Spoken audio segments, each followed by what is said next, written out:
La huelga de brazos caídos puso fin a la dictadura de Martínez, y la Constitución de 1950 trajo relativa calma y estabilidad política y económica, pero los golpes militares de 1962 y 1979 abrieron espacio a las proclamaciones de nuevas constituciones como una salida a la crisis. En 2021, el tema vuelve a aparecer por el afán de continuismo en el poder.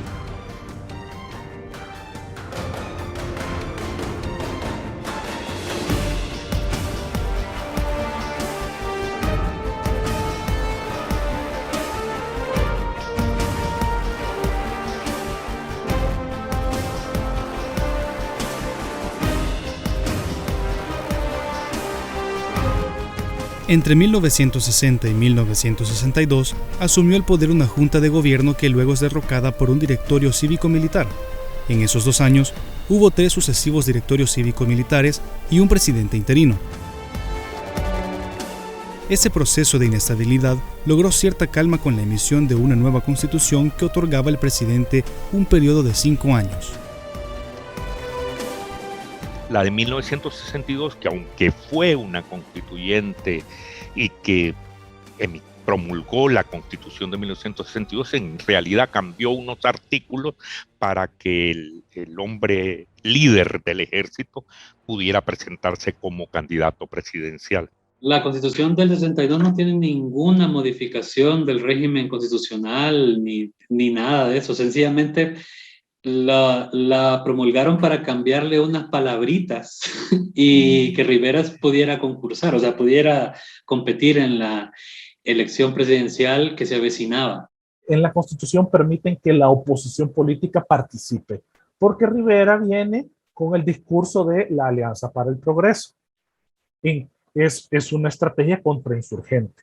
Entonces, para que los cubanos y los comunistas no se levanten e infiltren el sistema político salvadoreño, la estrategia es abrirles el espacio, déjenlos participar y van a ver que pierden. Esa era la idea. Entonces, en la Constitución del 62 ese es el gran cambio, dejar participar a la socialdemocracia y a la democracia cristiana, que aquí en El Salvador se convierte en izquierda, ese es otro debate, pero bueno, aquí en El Salvador la democracia cristiana toma sus tintes de oposición. Por ejemplo, en 1964 en El Salvador se instauró la famosa elección proporcional que le permite a los partidos políticos minoritarios tener también representantes en el famoso Salón Azul. Eso se dio en el 64. El 1 de julio de 1962 asumió la presidencia el coronel Julio Adalberto Rivera, quien había sido miembro de los directorios cívicos militares. En el marco de la Guerra Fría y la Revolución Cubana, el gobierno de los Estados Unidos, liderado por el presidente John F. Kennedy, lanzó una estrategia económica y social enfocada en detener el comunismo y frenar el descontento social en América Latina. El gobierno de Estados Unidos en ese periodo promulgó o adoptó, digamos, el programa famoso La Alianza para el Progreso, que decía: quienes hagan imposible una revolución pacífica en América Latina, pues harán factibles las revoluciones violentas. Y eso era lo que quería evitar Estados Unidos, otorgándole dinero a cambio de reformas políticas. La gran ventaja de Rivera, y por la cual salió muy bien parado de la presidencia, fue porque Estados Unidos le dio el espaldarazo, ¿verdad? Estados Unidos invierte como $24 millones entre el 62 y el 63.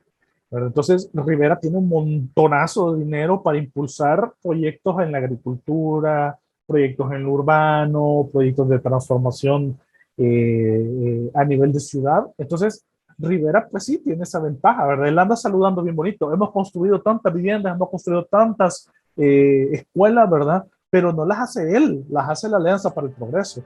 Lo mismo pasa con Sánchez Hernández, ¿verdad? Durante los períodos presidenciales bajo el mandato de los coroneles Óscar Osorio, José María Lemos, Julio Adalberto Rivera, Fidel Sánchez, Armando Molina y Humberto Romero, se mantiene la violencia contra los opositores, aumenta la persecución política y se invocan continuos estados de sitio. El 15 de octubre de 1979, el general Humberto Romero fue derrocado por un grupo de militares jóvenes y asumió el poder una junta cívico-militar que cambió de integrantes en 3 ocasiones. Se convocó a una asamblea constituyente que nombró como presidente provisional al doctor Álvaro Alfredo Magaña. Los diputados constituyentes también redactaron y aprobaron una nueva Carta Magna.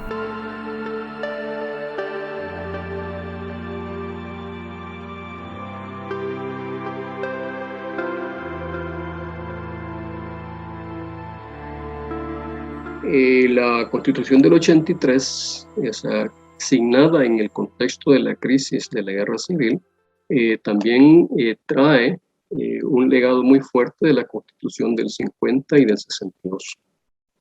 Entonces, en lo que refiere al Estado, esa impronta es muy fuerte. O sea, lo que decía al inicio, el Estado que conserva un cierto carácter interventor, el Estado que maneja las políticas sociales, eso no desaparece en la Constitución del 62 y de la 83. Entonces, por eso es que para mí es importante ver las constituciones que marcan la historia del país. Y tenemos 3, ¿no? La del 24, 1824, la de 1886 y la de 1950. Entonces, la del 83, creo que su rasgo más importante sería la búsqueda de la salida de la crisis histórica que en ese entonces vivimos. ¿Qué puede uno encontrar en la historia constitucional, en la historia política de las constituciones en el siglo XX, que el bloque de poder siempre está tensionando la vigencia constitucional? Eso está a lo largo, tensionándola para que no sea efectiva o tensionándola para que permita o las represivas o atropellos constitucionales.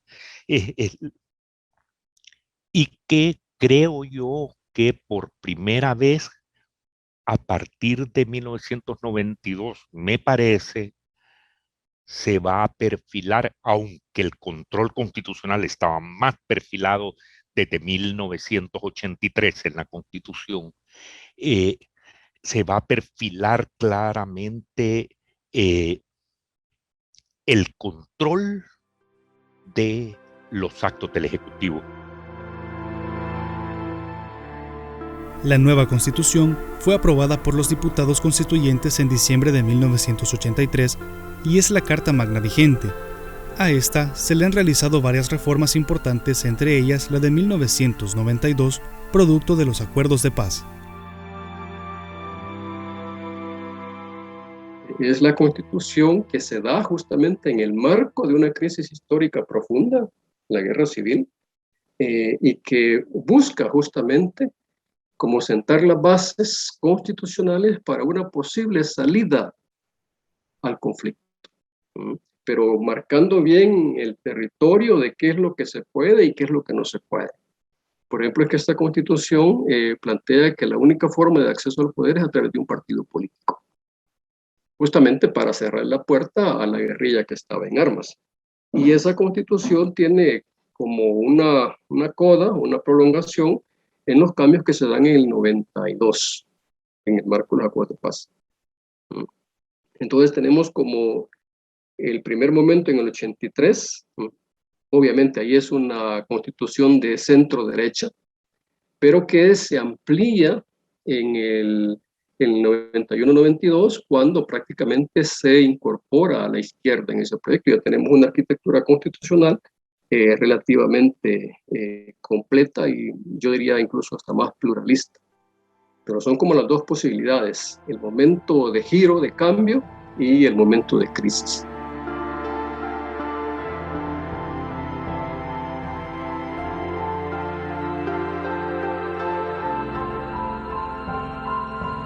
En pleno siglo XXI, El Salvador transita hacia una inestabilidad política parecida a la generada por los gobiernos militares del pasado.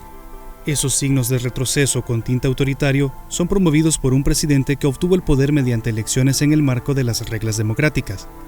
Pese a que la Constitución vigente prohíbe la reelección presidencial como lo ha mantenido a lo largo de 2 siglos, los magistrados de la Corte Suprema de Justicia, nombrados el 1 de mayo de manera ilegal, por los diputados afines al gobierno, avalaron la reelección del presidente Nayib Bukele, obviando el artículo 154 de la Constitución que lo prohíbe de manera clara y precisa.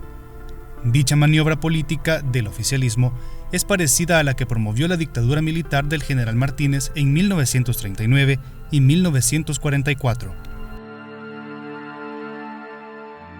Bukele se va a reelegir. Si los gringos quieren, se va a reelegir. Claramente. Por más que la gente proteste, no va a ser la mayor parte de la población la que proteste. En un principio los gringos se pondrán como, pero si ven la conveniencia que siga, pues seguirá. Yo no lo dudo. Hay una frase famosa, se la adjudican a Dwight Eisenhower, que fue el presidente que sustituyó a Truman en la década de los 50 y que bajo este gobierno derrocaron a Arbenz en Guatemala, que le preguntaron por Anastasio Somoza García y denunció a alguien todas las atrocidades que cometía pues en Nicaragua, y Eisenhower dijo, sí, pero es nuestro hijo de puta. Sencillo, o sea, si estás con ellos y les conviene, la cuestión es práctica, la cuestión no es... Y si Bukele cumple con los requisitos y mantiene a la gente pues tranquila y al país como un satélite de los gringos, se va a reelegir. Yo no lo dudo. En el pasado, los gobiernos autoritarios que optaron por el continuismo en el poder lo lograron por tener a su favor tres cosas: el apoyo de buena parte de la población, por el apoyo de las armas o de los militares, y el apoyo de Estados Unidos. Las constituciones más bonitas se pueden promulgar, son hermosas. La constitución de 1886 es tan democrática, pero claro, viene una situación. Cuando el Estado enfrenta un peligro de disidencia, protestas, ¿qué recurso tiene la Constitución? El estado de sitio. ¿Qué es el estado de sitio? Es la prohibición de las garantías constitucionales a los ciudadanos. Te pueden hacer cualquier cosa, te pueden matar. El Estado te puede asesinar a través de sus cuerpos de seguridad sin ningún problema. O sea, ¿de qué sirven estas constituciones si al final solo pasamos en estado de sitio? El presidente mismo, el 15 de septiembre, dio señales claras cuando él dijo que aún no se había hecho uso de la fuerza para reprimir a los manifestantes. Creo que con esa expresión basta para entender cuáles son los escenarios posibles. Y eso no sería extraño, sobre todo por el nivel de sometimiento y de manipulación que hoy en día tiene la Policía Nacional Civil y el Ejército, al menos las cúpulas dirigentes de esos cuerpos. A nivel de discurso, representantes de Estados Unidos han condenado las acciones del gobierno como la destitución de la Sala de lo Constitucional y del Fiscal General de la República, la remoción de jueces y magistrados del órgano judicial, ataques a la prensa, entre otras acciones.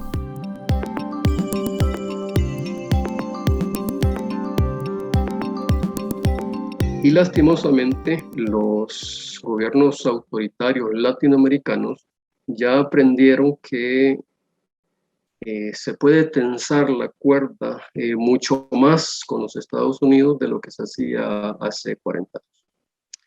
Entonces, que frente a cada abuso, frente a cada violación del marco constitucional que estos gobiernos hacen, ellos saben, por supuesto, que va a venir inmediatamente la condena, el rechazo de los Estados Unidos, de otros organismos internacionales, pero que la cosa no va a pasar más allá.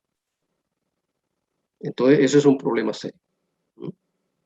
Porque le da la pauta como para decir, pues entonces démosle que no nos van a hacer nada. En 1944 no existían 3 millones de salvadoreños en Estados Unidos que sostenían la economía del país. Era la venta del café, ¿eh? Éramos una sociedad agroexportadora y todo lo que querrás. Ahora, con que nos quiten las remesas, hacen renunciar a cualquier presidente de la República o a cualquier candidato que se quiera reelegir. Sencillamente, no hace falta invadir, porque yo he escuchado últimamente, ¿verdad?, que dicen que nos van a mandar a los marines, como lo hicieron a principios del siglo XX en el caso nicaragüense o en Panamá en el 89. No, sí que, ¿para qué van a gastar una sola bala? No van a gastar en El Salvador. Lo que van a hacer sencillamente es detener las remesas y ahí la economía del país colapsa. inmediatamente.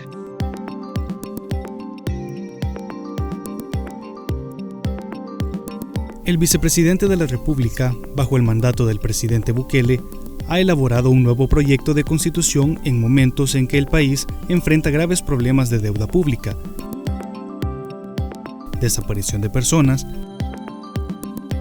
desempleo, violencia, migración y una fuerte inestabilidad política y social.